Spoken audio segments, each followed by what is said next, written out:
Hi, Julie. Hello, Jen. How are you doing today? I am good. It's so nice to be, well, never mind. It's not nice to be back from vacation. Is it ever? I was gonna say, I think since we've met, you've been on vacation and I've been on vacation. So Yes, vacation all yes, around. I know. And luckily it's 60 degrees here in Ann Arbor. Not sure about everyone on the phone if it's warm where you are. I hope it is at least one last time, right? Exactly. Yeah, Exactly. Before that white stuff comes back again. exactly. And let me share my screen because I'm not. And we will get started. So I have to say, I was updating my content and refreshing it a bit, and I'm really excited about this today. Good. Um, yeah, I obviously love a good project, and I love all things project management for many reasons. So very excited today, everyone on the phone. I'm excited to talk about project selection and prioritization. And it really, going through this and working on some other things with some of my clients, it's really the pivotal point to helping your company Mhm. win, reduce burden, help the leaders, and so much more. So for those of you who don't know, Julie and I, quick spiel, we have done everything from manufacturing, operations, HR, supply chain, obviously project management, all things lean and Lean Six Sigma.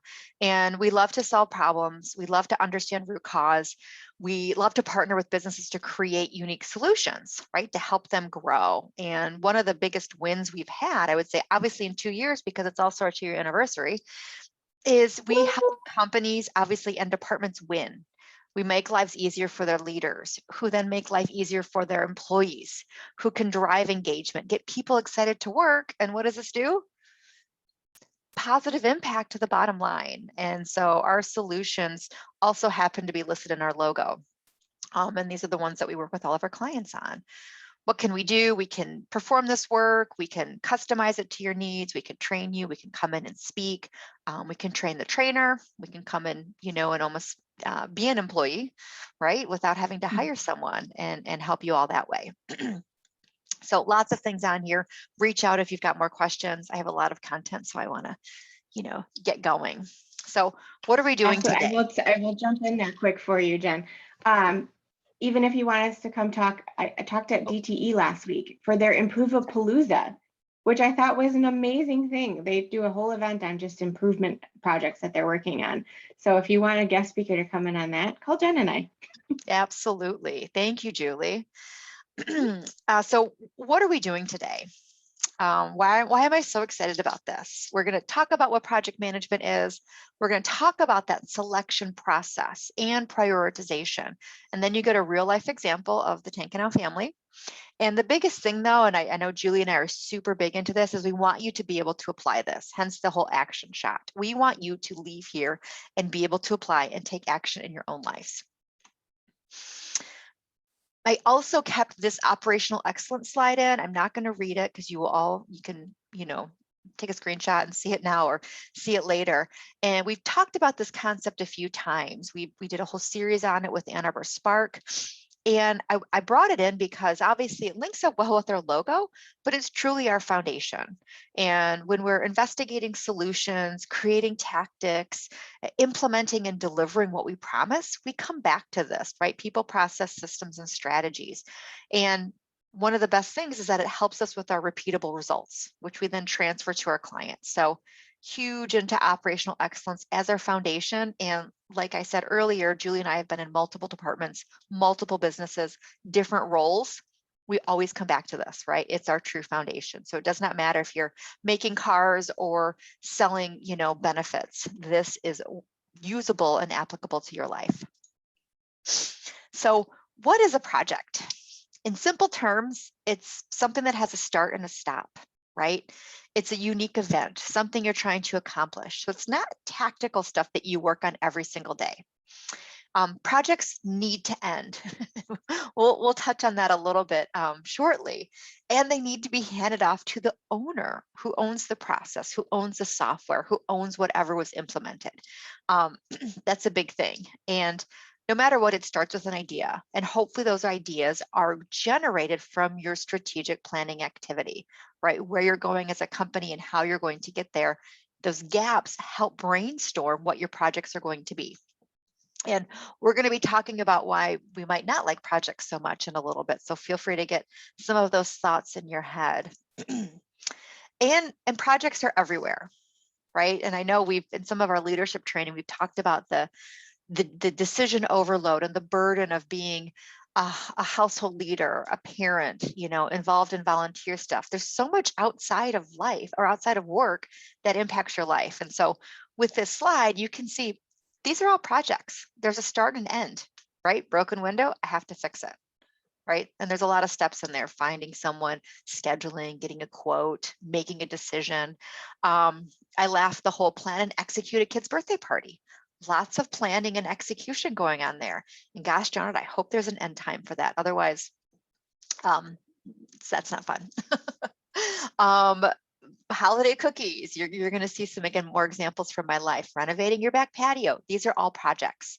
But then we also have work projects, implementing performance management system or process, replacing an HRIS. These are all projects that we want to make sure we have the right talent, the right team, the right time associated to it so we can be successful. Key point though is we want to make sure we prioritize correctly. We can't do everything at once. So these are just a couple examples of projects.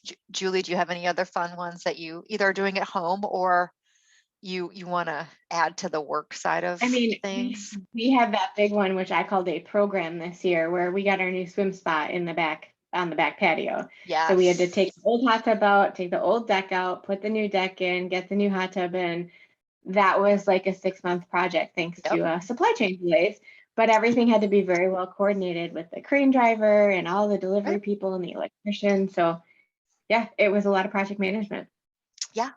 That makes me think of weddings, right? Planning a wedding is a project. And I know when I was planning our wedding, I was in a project manager role.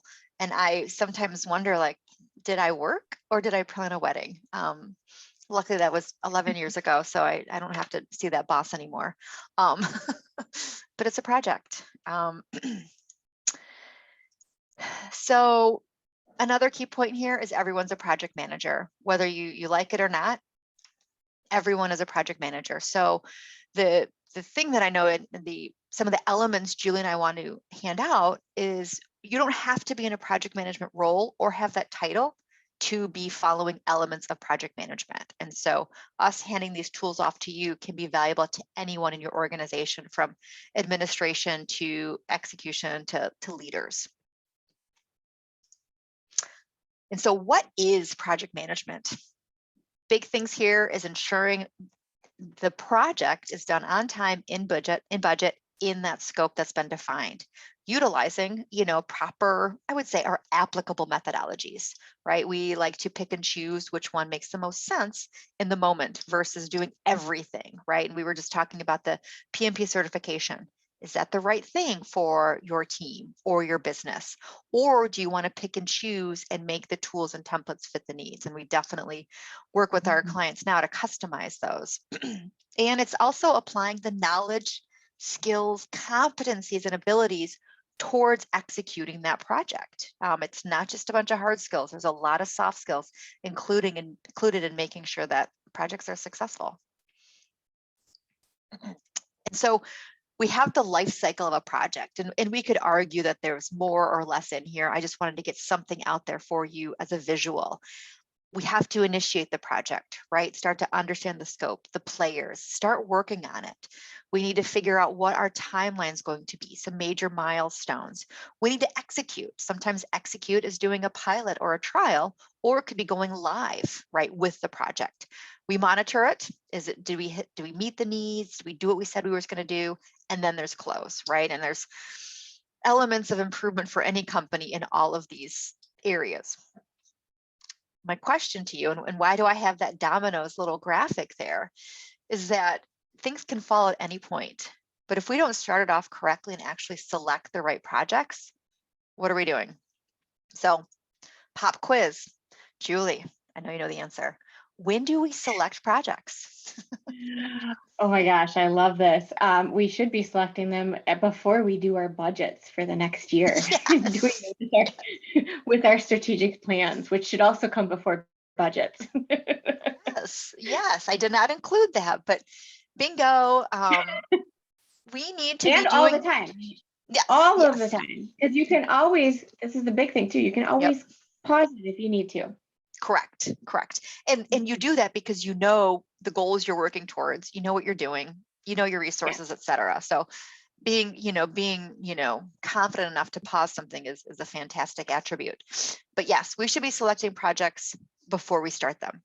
And we should know, Mhm. predict how it's going to go between the team, the workforce, the time, the money, et cetera.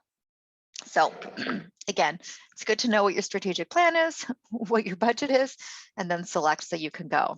So more pop quizzes. And if anyone Ooh, wants I to, love these. chime in the chat, feel free to go right ahead. So why I know we don't have a love-hate relationship. We have just extreme love for project management, but why do people have a love-hate relationship with project management? I mean, I can share one of mine Sure. that when I do not like it, when I'm not the PM, sometimes it's actually the PM that drives me bonkers. So sometimes when it's not flexible enough to match what we need it to Sure. match, or we're doing things to check boxes. Yes, absolutely. And that's our whole point, is making sure the tools fit the organization or the project, right? It's not one size fits Mhm. all. I can't remember what order these come out in. Scope creep, right? And I know that the customers of lots of projects don't like it when the scope continues to change, or when the Mhm. team that's working on the project's like, we have to do more. I already have a full-time job, and now I'm on this project team and I have to do more and stay on it longer, right? Which leads to the overburden of employees, wrong talent. And so this is both from the project manager or the person who's leading the project to also the people on the team, right? Mhm. And I think there's another one in here. Let me just go forward. Is the business isn't ready for whatever we're implementing. So again, back to the talent, right? We might be implementing some amazing BI, analytical tools, but we have no one who's going to run it. But someone was a Mhm. really good salesperson who said, you need this because it's going to help you save money. Great, we install it and then nothing happens, right? So we just spent all of this time and all of this money on something that we're not ready for, that we're not going to use. Never ending. Projects should not have birthdays. Yes. Milestones, decades, right? Mhm. There's too much going on, right? And I know we've experienced this year. One of our clients actually paused. They made a decision. Some things were paused and some things they were going to plow through, but the leaders communicated and checked in and confirmed that people were surviving. It was a lot of work, but there was an Mhm. end date and there was a goal, and it was an extreme uphill climb, but there were so many wins along the way. And so kudos to them for making that decision, but also having the communication, the leadership to support it, even though it was a very challenging time, but a very strong strategic decision. So we're not saying that it can't happen and you have to always stop when there's too much going on. You just need to know how to manage it. We can't sustain the change, right? Julia, you probably can't even count how many times on your hands you've been, hey, let's do this. Are we really ready for that? Sounds great No, for the hands first and month. toes. Yes, right, right. Not fun and miserable. Mhm. um, Project is so expensive, right? It just keeps growing. Again, good Yeah. salespeople out there, talking them into that investment. And then it just keeps growing. The list keeps going on. There's lots of reasons why we might not like project management. But again, that's why we want to bring you back to the beginning. Let's select what seems to make sense for our business. Let's understand the cost from a better summary and whatnot. So we don't want people to hate project management. What does great look like? Super quick focus here is it's on time, at least per what we said it was going to be, right? Sometimes there's some fluff in there, things always change, but it's not like we were supposed to launch this 3 years ago and we're still working on it. Back to Julie's point, we don't want birthdays. We want it to be within a budget, right? Or within a cost that we understood. I know company I was at was always plus 10%. They knew their, budgets were going to go over. And so their purchasing system actually allowed for that when invoices came in. Good. I had worked for a company that would be totally against that, but they understood reality. And then obviously within scope, and a big thing with project management is managing that scope. There's other things that can attribute to what great looks like passing it off to the owner in the end. And again, it's very hard to achieve all of these if we don't select the right projects in the beginning. So what is project selection? The definition is not rocket science, but it's to Julie's point earlier, when we're doing our strategic planning, we're understanding what we're going to be implementing or buying or doing to close those gaps to get where we want to be in the next couple of years. We identify projects and assess them. Do they impact our organization in a positive way? Do they have a good effect? What are the benefits? Do we actually understand that? Or is it just up to the way the wind's blowing, or do we just think they're all silver bullets? So it's whoever yelled the loudest. Yes, exactly. So it's going through a process to select based on criteria. Why do we do it? And this list, honestly, I think I had like 15 more and I edited it because it went off the page. We do it because we want to impact the bottom line. Businesses are in business to make money. It is what it is, right? So we want to have a positive impact on the bottom line. But the second one is we don't want to overburden our team, right? Both from being a part of the project or receiving the outcome of the project, right? We have to understand that. And if we don't have that conversation early on, we will definitely be selecting too many projects to work on. We want to have a nice project selection prioritization process because we want to confirm that it hits our goals and metrics, right? And if we're not measuring something that the project's going to improve, then someone might want to stand up and say, I don't know if we should be doing this. And we also want to make sure we have enough resources to support. Again, I know we've both been a place where one function is always a default to be on the project teams. They can't do it all. They also have a full-time job. So understanding that and visualizing it is a big deal. The other reason I definitely enjoy a project selection process is because as a leader of a department or a business, I want to hold my team accountable to what we said we were going to do, right? And to hit those goals. This is one of those outputs of the next steps after your strategic planning activity to figure out what those items are going to be that you're going to be executing. So we start to think about this process, and there's 4 elements, and there's more. These are 4 from our past and what we use today, are attributes that we want our clients to consider, right? The business impact. Again, sometimes the business impact's hard to measure. Let's understand that from the beginning. Is it cost saving? Is it sales growth? Is it going to be a soft item that's going to be related to development or growth of our individuals? Right? Someone might argue that performance management software could be a soft item. I'd argue that we could probably relate it to some, harder metric related to cost. The effort required is obviously investment, but it's also the time and the number of people required to participate in this project. The probability of success. Has anyone ever worked on a project that you just knew this was a waste of time, not going to be helpful? Just failure from the beginning, but you still had to work on it because it was someone's pet project, right? That's a question we want leaders to ask when they all of a sudden get thrown something like, this is not going to work. How can we make it work? It would be a better way to look at that. And if it turns out that you can't, then maybe it's time to throw in the flag. And then change saturation. And so this is all about both for the people working on the project, but what is the impact to the organization? How much change is happening at the same time? And I know, Julie, I always give the example of when we both worked at Conway together before XPO bought it. And the drivers were the individuals that made the money for the business, right? If we did not deliver freight from point A to point B, we didn't get paid, or Conway didn't make money, no one got paid. And Conway did a fantastic job of understanding that if there was a change or something being rolled out that impacted the drivers, they were very strategic and methodical about when they would roll it out, how it could roll out, and they made sure there was nothing else going on. We wanted those drivers on the road moving freight.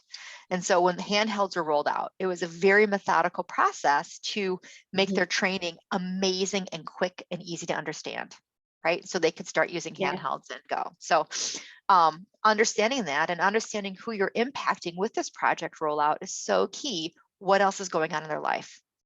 Do you have an impact calendar for your business? If not, reach out, because it's time to implement something that's not so hard to do, but it's going to have so much value. Exactly. And I'm really glad you actually mentioned that example, because having run the behind the scenes of that strategic plan, no more than 9 points of change per month for each one of for the driver category, and no change while they were doing contract negotiation end of November and into December. So Sure. zero ability to roll out anything, but it was very careful. And if you don't have that, you really, really should. So I'm really glad you said that, Jen.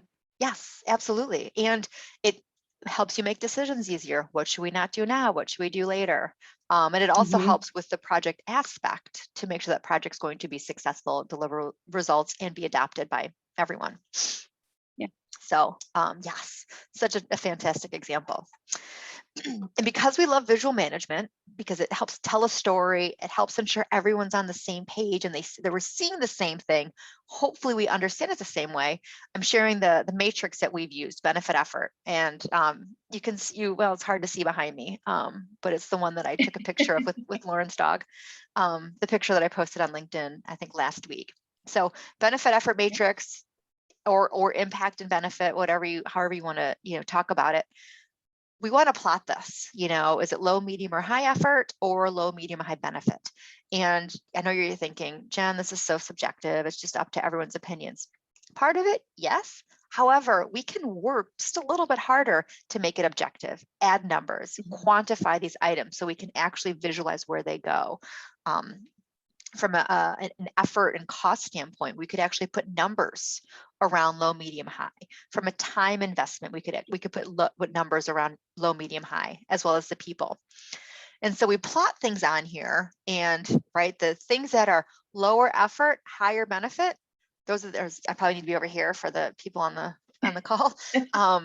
That helps us understand what we should be working on first and helps us prioritize. There's other elements that are going to change our minds, our focus, force us to reprioritize. It happens, it's fine. As mentioned on the previous slide, what's the probability of success? Again, silver bullet, lightning improvement, or is this something that actually, this is going to work? It's uphill climb, but it's definitely going to work. And then change saturation. These elements, how many people are involved, how many people are impacted, what percent of their job is going to change? Again, with the drivers implementing handhelds, that was a big deal. Now it was, I wouldn't say it was quick. It's part of their daily life. We had to get them there, but we wanted to make it as easy as possible and lower the percent of the job that we were impacting, as well as other activities. Do they have another job that they have to do while they are participating in this project or being impacted when it gets rolled out? So I have a quick application of my life, and this is a 100% true story. So again, another picture I took of me just kind of brainstorming what's going on in the Tank Canal household. So we have got cleaning up the yard, upgrading our back patio, which is like, I want to do so bad. Disney World, probably not going to happen. Probability of that is very slim based on the next couple of years of travel that we already have. New furniture has been going on for at least 4 years in our house. It's never been executed on, but the thought of it has been there. I have a whole guest room full of clothes that need to be gone, and then obviously my holiday cookies that I make every year. So I put these on this week. Where does cleaning up the yard fall? Effort, it's not that hard. Our yard isn't gigantic. We've got wetlands behind us that allow us to kind of rake all the leaves down there and blow them in there. So not a huge effort, medium impact. And what I did here is I put a bubble on here. One, for me, in this case, the size of the bubble is the probability of getting it done. Let's be honest, I am the project manager for all of these. And then the number in there is the number of people impacted. One could argue my whole street's impacted if my front lawn looks nice and clean and exciting, right? But it's really me who loves that. And so that was there. Upgrading the back patio. I I want this so bad. It's going to be very expensive, and it's going to be a lot of work to get the design done, find someone to do the work. It's a lot of work, right? So the probability of that happening is not going to happen anytime soon. And it's going to benefit a lot of people though, whoever gets to enjoy it, right? Disney World, expensive, time consuming, huge benefit, right? From probably 2 children in my house. Probability of that happening now, low, hence my circle size, but the 4 people that are impacted. New furniture, probability of this happening, just fast forwarding in real life, there's stuff on order. It's exciting. It's not arriving till March. It's about time. I know, right? I don't have to look at that brown micro suede fiber couch anymore. Of course, everything's on back order. But anywho, the impact, the probability that it's going to happen. I'm working with someone to help me out with it. And it impacts our family plus anyone who gets to come to our house. Donating the kids' clothes. I really need to do this. You'll notice that the probability of this happening anytime soon is small, just for my own priorities. And definitely could help a lot of people. We've got a lot of clothes and over a couple of years that need to be donated. And then my holiday cookies. So effort, pretty big, benefit impact. I mean, 60 plus people. That's a lot of people who can enjoy that. So yes, am I being a little subjective? Yes, but I'm also trying to quantify the elements of this, especially the people that get impacted. And just so you know, I can now prioritize, what do I need to work on first? Holiday cookies has to happen before the holidays. So I need to prioritize that. New furniture, it's happening, right? So that's just kind of an ongoing until everything is received. Cleaning up the yards, a one and done. So I can, make my list and figure out where it falls in regards to what I'm working on this week, next week, and so on. I have a scope of my world right now. It's like fantastic. I love it. So Julie, anything else to add here? The only thing I would add is if you want to even plus it up, sometimes I've taken those circles that we have yellow right now that show the impact, and I'll do red, yellow, green based on how change saturated the group is that I'm working with. So for another visual, even on top of that next level, you can look at it that way as well. Yep. And I was also going to add that you could take in what we learned last month with your webinar on the Pew diagram. If we needed to also prioritize in a different way and figure out what we're going to work on, weigh some of the priorities that are in there. So you can check that out on YouTube. 3 more minutes. I know you have a hard stop. So good news and bad news of all of this is that selecting the right project and prioritizing is only one part of the puzzle, right? Project management goes well when you have a good, solid process. People have the skills, there's accountability, and you have a solid business strategy. I don't think we could emphasize that enough. How do we even know what we want to work on if we don't have that strategy? And so the question to everyone here who's watching this, who's going to watch it after or is on, is what are you going to do now, right? But call us, right, to help out. We're happy to do that. But we'll send you, elements of the questions around impact, ROI, change saturation, probability of success. I've got that in a checklist format for you. So you can, think about this. So obviously it's the end of the year and project selection's either happening now or it's going to be happening in the beginning of the new calendar year.